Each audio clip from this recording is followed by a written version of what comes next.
Hello and welcome to another video.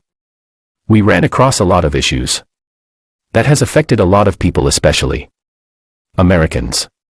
And we wanted to speak out about this as a believer in Jesus Christ, as we stand strong in Christ Jesus. And we added of our own heartfelt words to this as well. And we hope you like and will listen with an open mind and with your heart.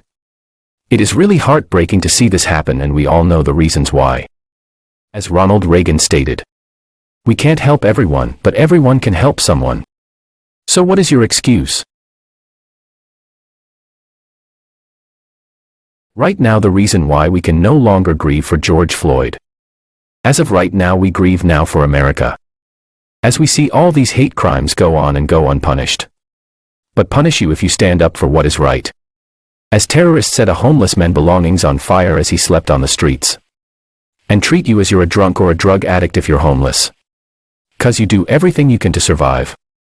As terrorists beat a store owner unconscious for defending his store, left for dead, passes away from the injuries he sustained, who grieves for him and what his family has lost. 'Cause the same thing could happen to any one of you as well. As demon-controlled terrorists burning horses alive, trapped in a horse trailer. Cruelty to animals does not exist, and a hateful person can and will destroy anything and everyone when they have nothing but a hate-driven heart. As demon-controlled terrorists set fire to a luxury car dealership, as they do not care until you bring harm to them or their belongings. As demon-controlled terrorists set fire to St. John Church in Washington, D.C. And if they do this, the truth is they will have no respect or remorse for human life. Then they will have no respect for God and people who worship the true God of heaven. As demon-controlled terrorists set fire to a black-owned sports bar and tried to steal what wasn't burned up. Demon terrorists do not care what color you are. If you do not do as they do and believe as they do, they will kill you and take what you have. As demon-controlled terrorists overturned a police car, and to add insult to injury, a deranged woman aka a Democrat climbs up on the overturned squad car and takes a crap on it, and is cheered on by other protesters. Democrat are demon-controlled two-faced people. Everything they said and do is all for power and control, and nothing else. As 82 black people are shot and 19 dead in Chicago in these past years, and it seems no one cares. The Democrats sure did not care about this. Oh, they claimed they did. But everything was fake. Oh yes, our heart goes to the family of Mr. George Floyd.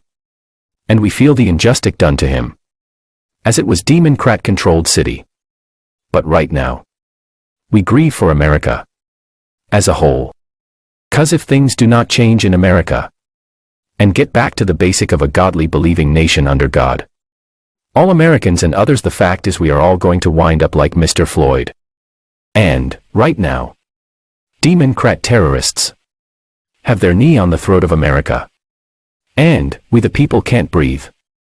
And the Democrat do not believe in we the people, as it is all about them, and they care nothing about you except what they can get from you.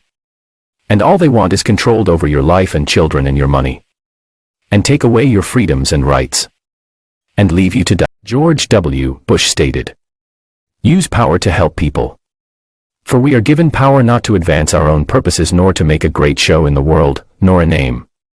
There is but one just use of power, and it is to serve people." Someone please tell me what is wrong with all the people that supposedly run this country. And we know the answer already. Neither the Democrats and Republicans, who can't even help our own seniors, and war veterans, and orphans, and homeless.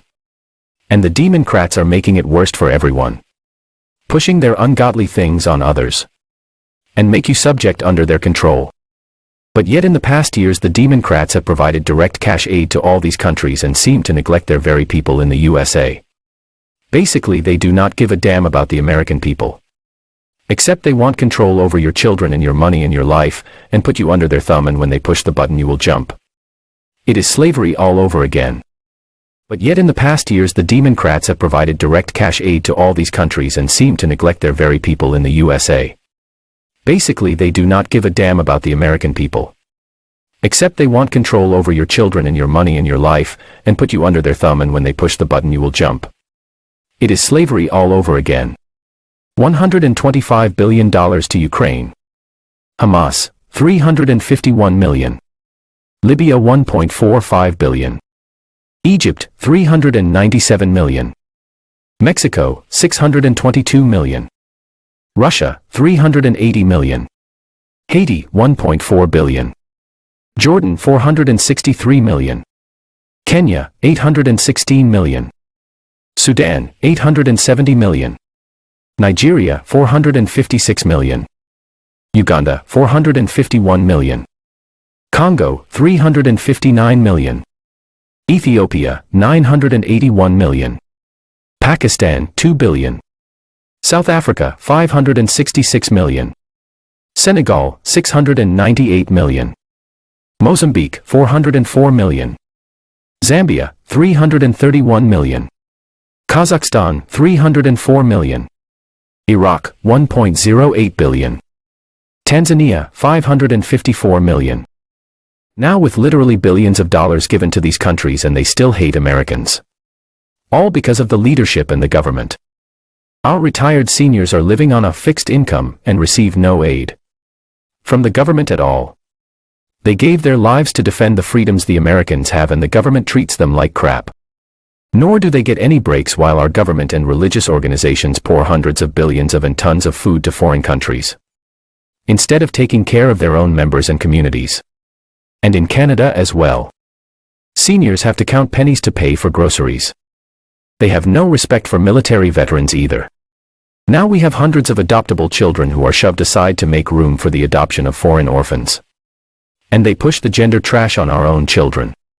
Now as of January 2020, there were an estimated 580,466 Americans experiencing homelessness.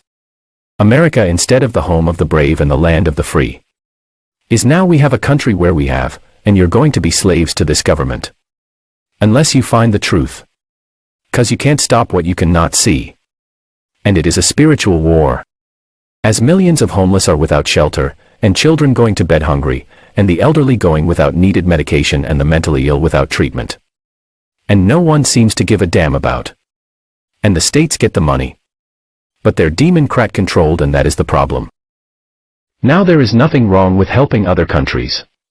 But when you make your own country and its people suffer for something they never done in the first place, and then blame them for just being born in America, you have a serious problems. Then there is a big problem with the president and his administration.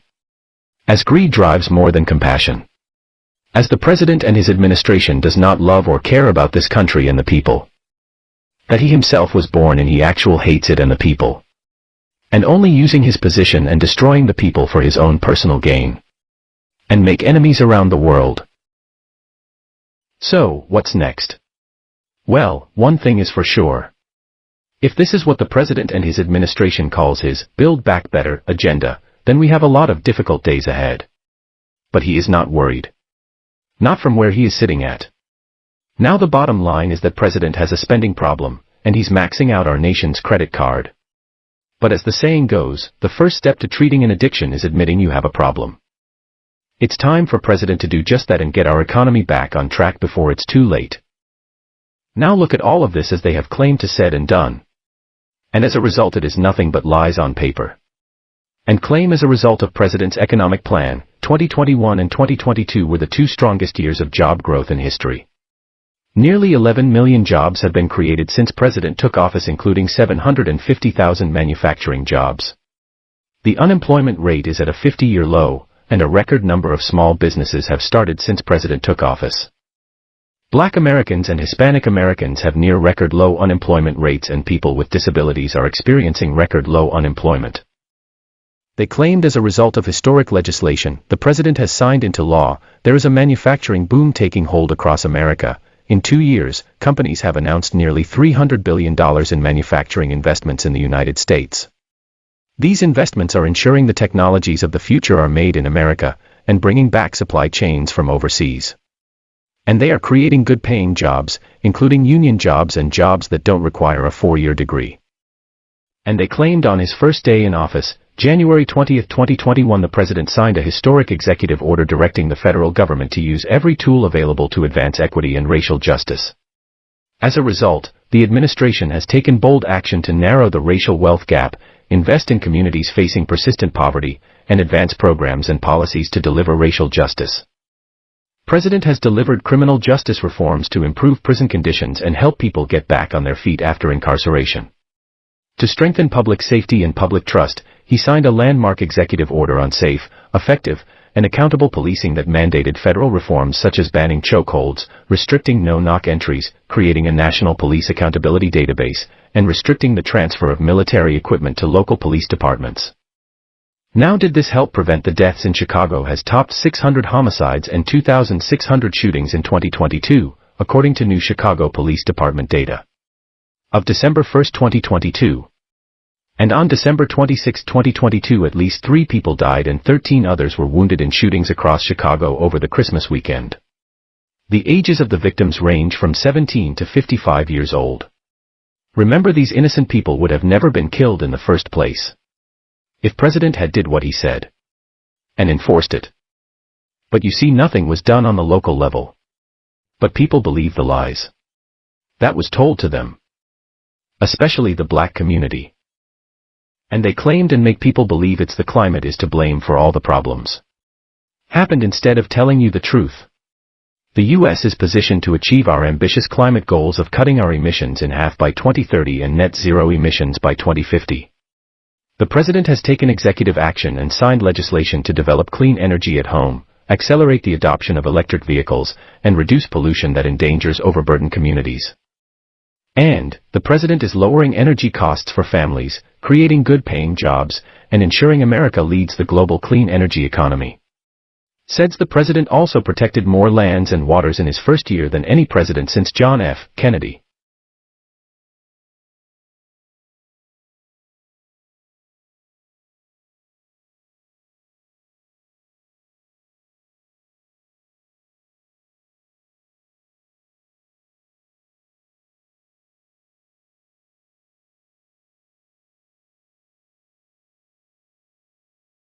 They want to push electric vehicles so much. Did you know how and where the lithium-ion batteries are made and where they get the cobalt to make them? Well, you come to the right place, as we're going to tell you. This remote landscape in southern Africa lies at the heart of the world's mad scramble for cheap cobalt, a mineral essential to the rechargeable lithium-ion batteries that power smartphones, laptops, and electric vehicles made by companies such as Apple, Samsung, and major automakers. But Mayamba, a 35-year-old poor man, knew nothing about his role in this sprawling global supply chain. As he grabbed his metal shovel and broken-headed hammer from a corner of the room he shares with his wife and child. As he pulled on a dust-stained jacket. As a proud man, he likes to wear a button-down shirt even to mine. And he planned to mine by hand all day and through the night. He would nap in the underground tunnels. No industrial tools. Not even a hard hat. The risk of a cave-in is constant. The world's soaring demand for cobalt is at times met by workers, including children, who labor in harsh and dangerous conditions. An estimated 100,000 cobalt miners in Congo use hand tools to dig hundreds of feet underground with little oversight and few safety measures, according to workers, government officials. Deaths and injuries are common. But this comes at an exceptional cost. It is true, there are young children in these mines, Provincial Governor Richard Mwise, the highest-ranking government official in Kolwezi, said in an interview. He also acknowledged problems with mining-related deaths and pollution. But, he said, his government is too poor to tackle these issues alone. This government is not a beggar, Mwise said. These companies have an obligation to create wealth in the area where they operate. Companies are unlikely to abandon Congo, for a simple reason: the world needs what Congo has. They claimed that the president took action to lower the cost of health care for millions of Americans. Right now, 4 out of 5 people who sign up for health insurance through the Affordable Care Act can find health care coverage for $10 a month or less, and millions of Americans on Obamacare are saving an average of $800 a year. Since he took office, there has been a combined 50% increase in enrollment in states that use health care. The nation's uninsured rate is historically low at 8%. Over 16 million Americans signed up for quality, affordable health coverage, the highest number ever produced in an open enrollment period. Are the American people getting the short end of the stick in this, or are they seeing this benefit and change where they live in their own state? Or are they just telling the Americans this to build up your hope and just to disappoint you? But they go to the finest doctors and the hospitals, and the American people are paying for it with your taxes. What they do not send to other countries to invest in. And these Democrat-run states and cities and others continue to receive billions in new American Rescue Plan funds despite having hundreds of millions of unspent dollars from the first tranche of funds. Are just as greedy as the ones who gave it to them. Greed has no compassion. Milwaukee, Wisconsin has only spent $11 million of the $197 million from its first round of rescue plan funding. The city is scheduled to receive another $197.1 million. And the Milwaukee County Medical Examiner's Office recorded 52 deaths of people experiencing homelessness in 2021, more than double the 21 deaths recorded in 2018, and 24.6% of the city living is in poverty. In greed there is no compassion. Phoenix, Arizona is getting $198 million from the second tranche. Similar to money being spent on trees and parks from the first tranche, the city is spending $6 million on trees and $2.9 million for new playground equipment and to resurface athletic courts. And there are more than 800 homeless people who live in the tent city. It's just a few blocks away from the Arizona State Capitol complex. And they do not give a damn about these people. In greed there is no compassion. The state of Arkansas is receiving another $786.6 million in the second tranche, even though the state has still not spent $55 million from the first tranche. And there are in fact, even Arkansas, a state that has the seventh lowest percentage of homelessness, still has over 2,366 citizens that experience homelessness on a daily basis. An Arkansas citizen who has battled chronic homelessness for the past 4 years knows this threat all too well. In an interview in 2021, during the record snowfall, Ray stated that, out here in the cold, you might not wake up. This fear became a reality when Amanda and Ray Toff, an unsheltered married couple, froze to death during a winter storm in Arkansas just 2 months ago, in February 2022. And you think anyone gave a damn about them freezing in the cold? In greed there is no compassion. Ohio cities and towns with less than 50,000 people are getting $422 million from the second tranche. State lawmakers expressed concern that spending more money will further fuel inflation. And there are, as of date, 10,345 homeless people on any given night. 7,041 are individuals. 3,304 are families. And you think anyone gave a damn about them? In greed there is no compassion. It's just sad. The fact that we live in a world where good-hearted people have to resort to life like this. In the street. You have the fat cats in Washington, D.C. with their 6-figure salary, making decisions to try and make this America a better place, and yet this still happens. Lower and lower middle class struggle every day to try and make ends meet. People have work 50 to 60 hours a day and can still struggle. With most all the tax dollars going to fight wars in other countries to line the pockets of heartless leaders in Washington, D.C., and they do not care about their own people here in their own backyard, American. And the president and his administration blames it all on the American people. For all the problems it is facing. No, the problem is with them and their selfish demonic attitude. But the problem is it's supposed to be a government for the people by the people. But instead it is against the people.